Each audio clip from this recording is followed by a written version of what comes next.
Welcome, everyone, to another episode of Streamed and Screened, an entertainment podcast about movies and TV from Lee Enterprises. I'm Terry Lipshetz, managing editor of the National Newsroom at Lee, and co-host of the program of Bruce Miller, longtime entertainment reporter, and we are in award season right now. A lot going on, but it's not the best of times for network television when it comes to awards. They're throwing them on like two cans in a string. It's so hard to find some of these ones, especially if you're looking. And they're on straight networks. YouTube is doing some. YouTube will be doing the Oscars at some point, so that tells you about their fortunes. But yeah, it's difficult. You have to just kind of start searching before they start doing the red carpet, and you should be able to find it. But I think the Golden Globes are on CBS because they own them. Right. And that brings up the whole question of, well, who's voting? They're like the People's Choice Awards, where whenever you watch the People's Choice Awards, whatever network they're on, their people are going to win. Even though you go, wait a minute, I don't even watch that show. How could that be the best or the most popular show? Well, it's because they own the prize. Yep. So that's the Golden Globes, and we really haven't figured out who they are yet. They say they've got voters, and it's more voters than what the foreign press used to have with the Golden Globes. But it will be interesting to figure out who wins. I think they're a little more on the nose with who gets nominated. But you wait, there'll be something like Kathy Bates will win, and you go, Kathy Bates, she's winning for this? I'm not so sure. So Right. yeah, that's how that goes. But it's a difficult time, and they get tired of it because every Sunday or Saturday, they're going to some award show. Now, after we get done with the Golden Globes, we'll have a little break, but they'll be doing like roasts or tributes to various people. They just had a Golden Globe tribute to Helen Mirren and Sarah Jessica Parker. And they Okay. do that on a stray night. They call it Golden Eve. And the Oscars do that too, where they have their, honorary awards. And the Grammys do it when they have their Music Cares Awards. So there's a whole bunch of those things that get these people out. And they hate going all the time because they see the same people all the time. They eat the same or don't eat the same thing. And it's, I would get tired of it. I think, for us, it'd be great. It'd be fun to go. It'd be fun to see all that.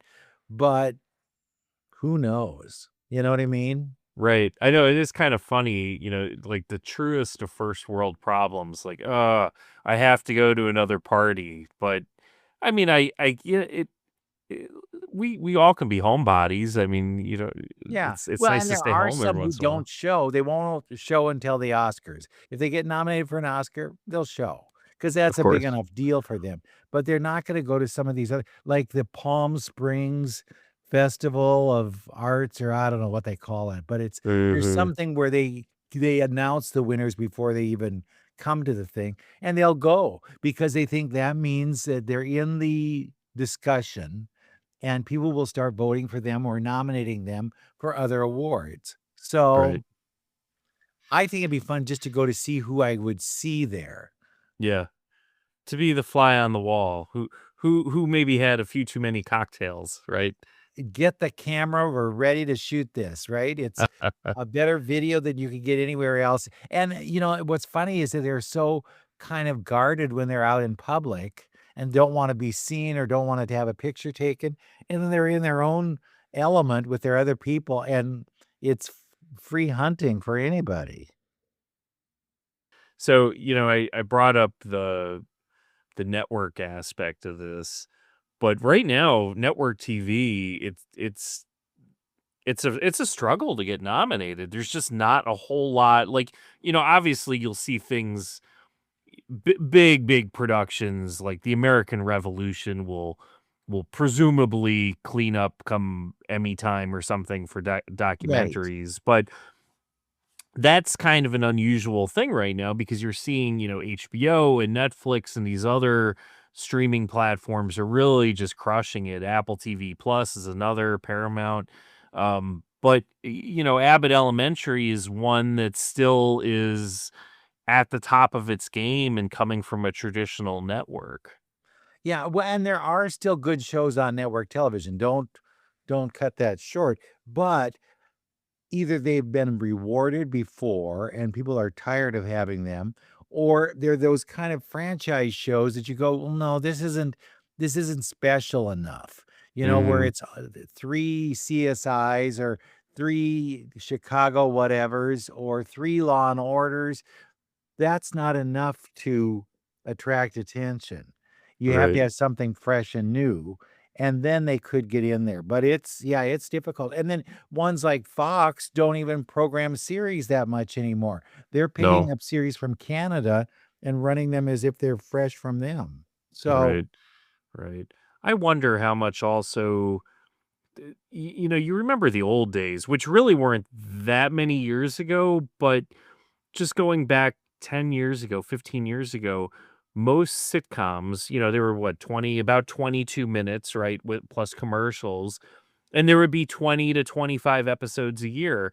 And the dramas, which would be about 44, 45 minutes plus commercials. Again, you're doing them, 20 between 20 and 25 episodes a year.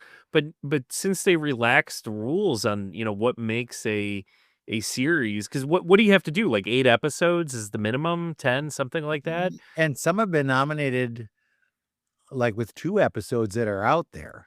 Right. People And trying to and it's because just then that screws up the timeline of when yeah. they're eligible. So, yeah, But it's I wonder, and this is what hurts network TV is not that networks have been cheap or anything like that, but network TV has always been reliant more on, um, whether it's media deals, advertising. If the advertising is there, they'll spend. The ratings have to be there, and they'll spend.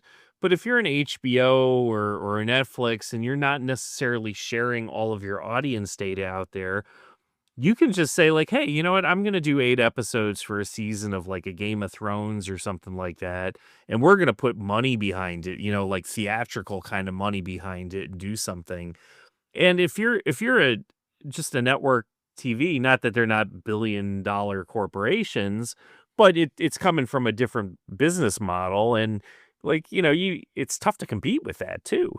Well, and they've gotta crank out 20 some episodes of a show for a network series as Right, opposed to, a handful for another one. Never yep, mind that nobody watches it. They make yeah, it seem special because it's only 8 episodes. right, right, And exactly, FX does this a lot too. They'll have a short order for a series. I still look back at Shogun and I think that was a limited series. And then when it right, got successful, they said, we're going to do a second season of this. And mhm, then they could get in that category that wasn't that competitive for best drama series, and they won. right. But I really think if you pushed them against the wall and said, "Are you sure you're doing a second season?" It was a good way of letting people know, "Oh, we've gotta nominate this," because I think in limited series, it might not have won. Yeah, right, right, because it was a strong year for limited series, so Yeah, and you're I you're think pushing up that's against a lot. that's where you're seeing big money spent. That's where you're getting the big name actors because they don't have to commit to 10 years, 7 years, Right, 5 years, whatever it is. right, And, I think that's what the future could be is limited series could be where we find most of our big things, right, and I'm actually watching one called The Beauty right now, which okay, is about very similar to, The Substance, where it's yeah, it's it's emphasizing the need to look younger, to look better, to be good looking, and what the price you pay for this, and it's fascinating, but it mhm, looks like it's been done. right, well, and, the other thing, not just the limited series, but the anthology series, which it accomplishes some of the same things as the limited, where it gives actors an opportunity to just kind of swoop in and do 8 or 10 episodes, but you can maintain a program year after year by just turning over the cast. You look at like Fargo, you Right. look at True Detective, you look at The White Lotus. These are series where I can almost count on them coming back every year, every couple of years. So as a fan, you keep bringing me back to the same show, but you just turn over like either the entire cast or most of the cast and tell a completely different story, but it's still part of the same series. So you have that built-in audience. And so on one hand, you have that audience, but on the other hand, you don't have to commit as an actor to Right. doing 3, 4, 5, 10 years, whatever it is. You know, I know you're too young, but when I was a kid, they had things like the Kraft Music Hall, which would be Mm, musical kind of specials with sure. big name performers, and but they do one a year, and then they'd have Yeah. a bunch of these, so you might have, Billie Eilish might be one week, and the next week might be Adele, and the week after that might, so there was an umbrella title that allowed those to all come in, but you didn't have to commit to anything. Same way Yeah. with the GE Playhouse, which they Mm, would do Broadway shows.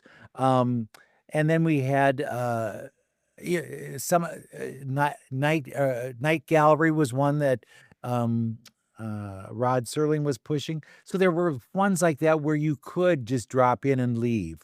yeah. Hallmark Hall of Fame was real big, and they would do things you wouldn't normally see, but they would also attract actors who normally wouldn't wanna do television. There's so many years they would say TV is beneath us, and so they wouldn't do anything, but if it had this kind of special quality to it, "Alright, we'll do that. One is good, I can do that." Yeah. So, Yeah. yeah, Interesting. what I really miss is that, growing up when I was able to see Broadway plays on television and you go, "Oh my god, I would love to go to Broadway and see this in person." But since I can't, I can watch it on TV and enjoy it, and I wish they'd do that more often. I wish that, Broadway producers, after they've had the run, do one more where they tape it, and they can hold that sucker for a couple weeks, a couple months, a couple years, and then run it, and then people get a chance to see those things because they don't normally and they could make more money off it too.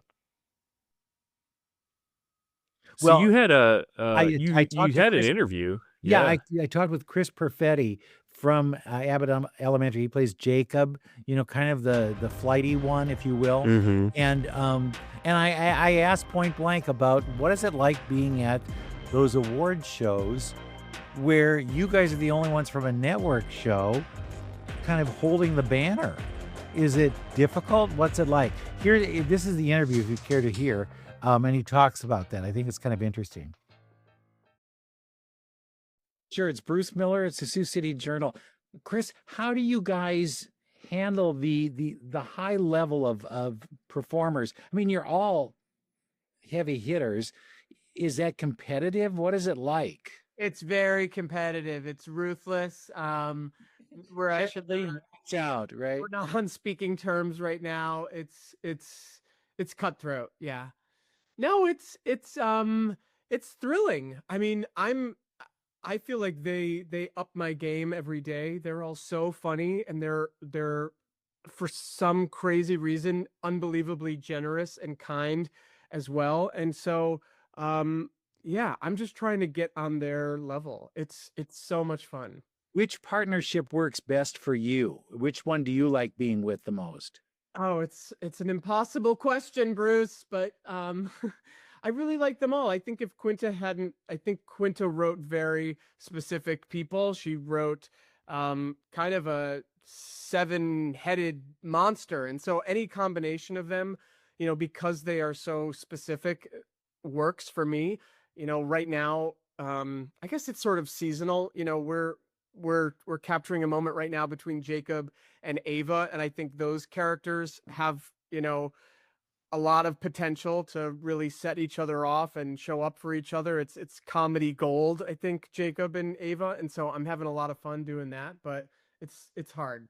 Is Jacob like you, or is Jacob like some teacher you knew, or where does he fit in? I honestly, as the years go on, sort of the line between Jacob and Chris is getting ever blurrier, and I think that's probably because I divulge too much about my real life to to Quinta who's now one of my great friends and our writers. But I don't know. I think it's also just the being able to be with a character for a very long time, which I never have, certainly in this way. It's just, I just feel like, yeah, I'm taking on some of him and he's taking on some of me.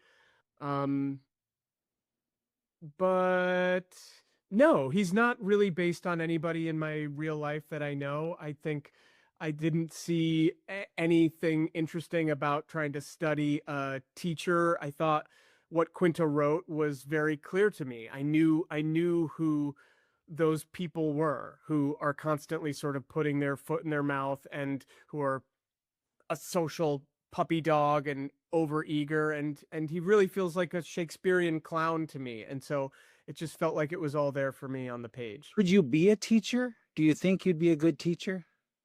I think I could. I think I enjoy that. Um um I think teachers would probably say that everybody thinks they could be a teacher, but they actually, when it comes time to do it, they maybe would disabuse themselves of that notion. Okay, having done Twinless and then doing this, do you have ambitions that I want to also direct, I also want to produce, I also want to write, or is it like, no, I'm fine where I am, thanks? No, I think I thought that I would work primarily as an actor who would occasionally direct as well. And I think the last couple years have taught me that the more I can sit with something in that uncomfortable, unfinished phase, which actors don't have to do a lot, the better I am. I think this job has definitely taught me that, because every episode we're sort of making from scratch and on the fly. And so I definitely want, I have stories I need to tell, and we'll see. I don't know. Directing TV doesn't seem like my story, but anything's possible. I always feel sorry for you people on Abbott Elementary, because you have to hold the broadcast banner in all of these award shows. It's always just every streaming service and then one show. How does that feel from your end? It's tough. The crown is heavy. It's amazing. It's so not lost on me, as much as I try and, guard myself against all of that stuff. Certainly being the only network show, as you said, is humbling. I We work so hard and so quickly on the show, and these award shows always kind of land smack in the middle of our production schedule. And so any opportunity to like pop out and just uh take it all in and put everything into perspective and to be honored in that way, it's it's fabulous. It's Good. very cool, and I'm grateful for it. I'm pulling for you, so be there. Thanks so much. Great to be with you. All right, Bruce, thank you for that interview. Now, our listeners are aware that you stepped away from your longtime career as an editor.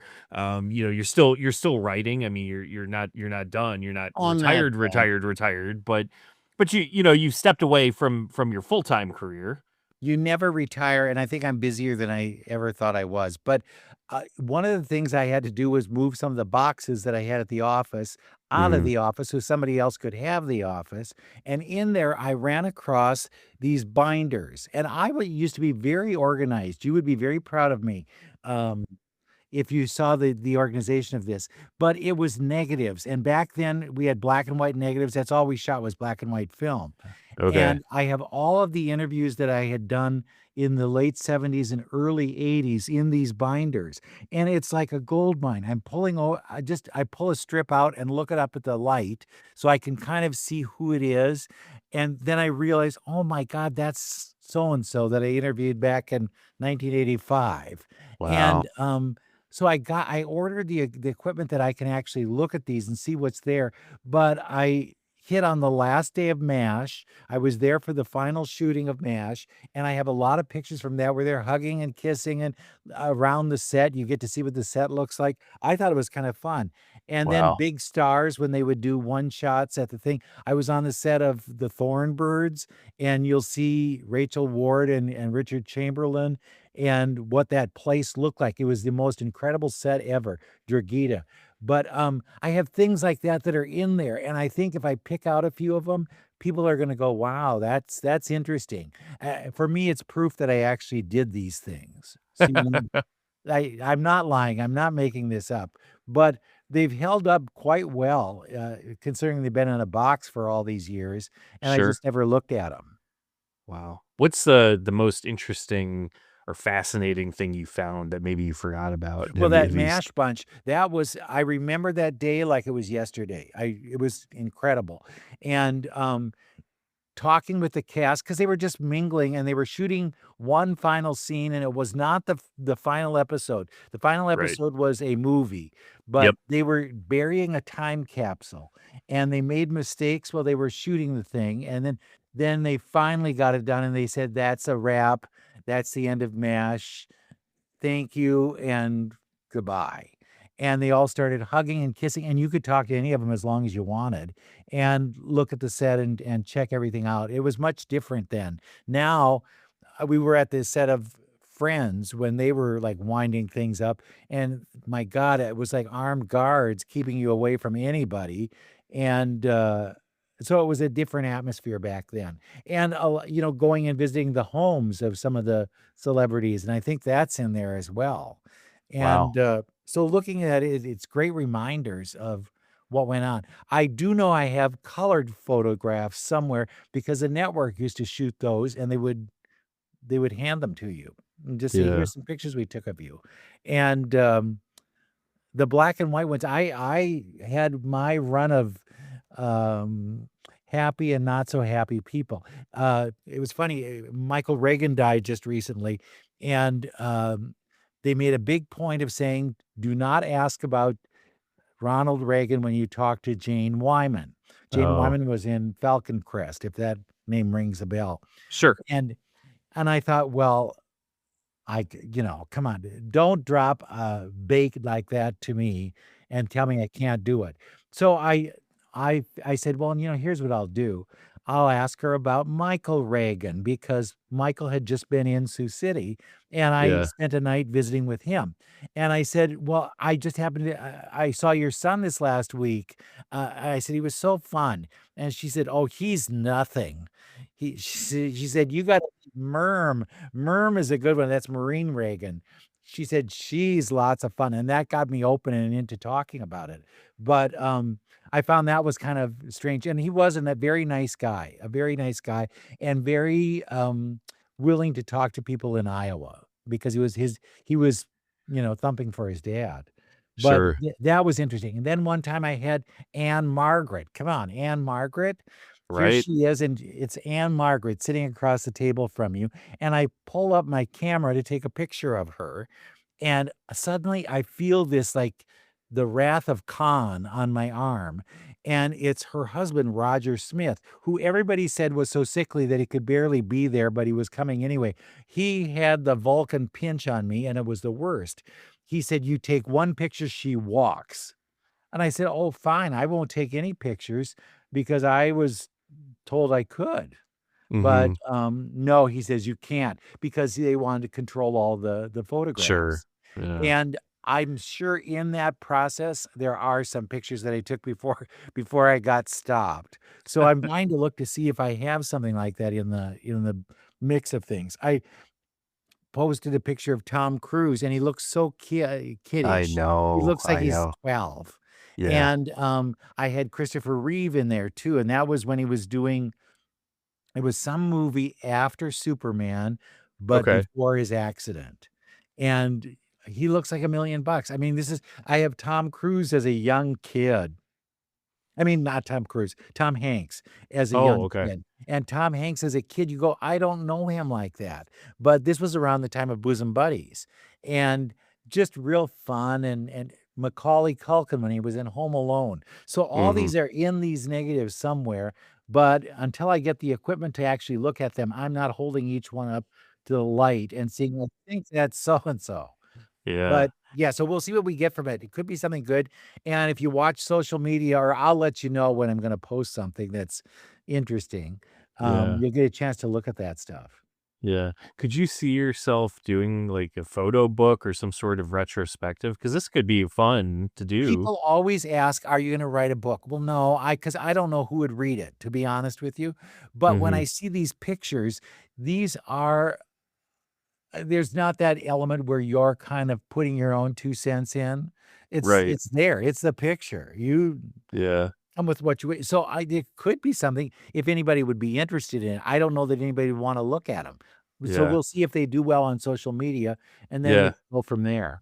I think it would be fascinating, to be honest with you. I think it's the type of thing where, even if you did a book where it was just the photos with maybe a short, like Yeah, a retrospective of like, how you interacted, where did the photo come from, what it was like. And because you I know think some of these people who, because you said like Tom Cruise referred to you as Mr. Miller, right? And yeah, this is a guy that jumped on a couch on and TV, how old am I? right? Yeah.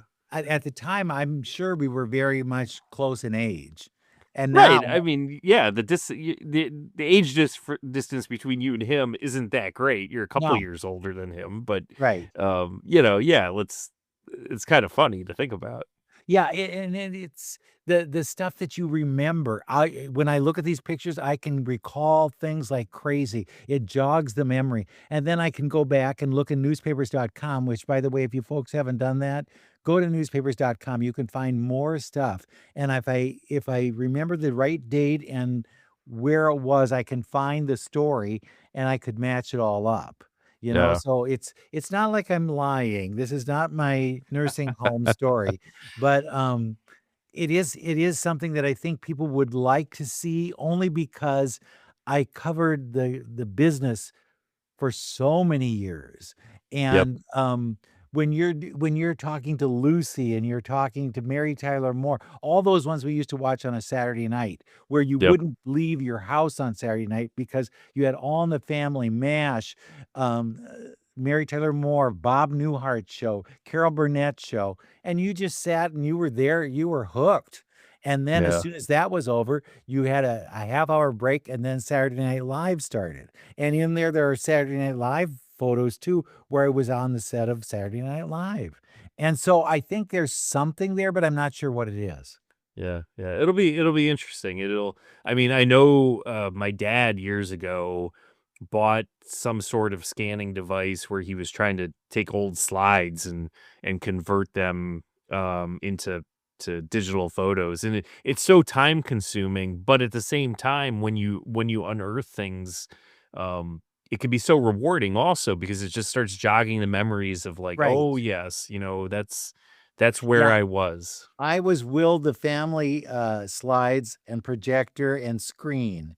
And once every, like, 5 or 10 years, my sister will say, "Let's pull out the slides and look at them."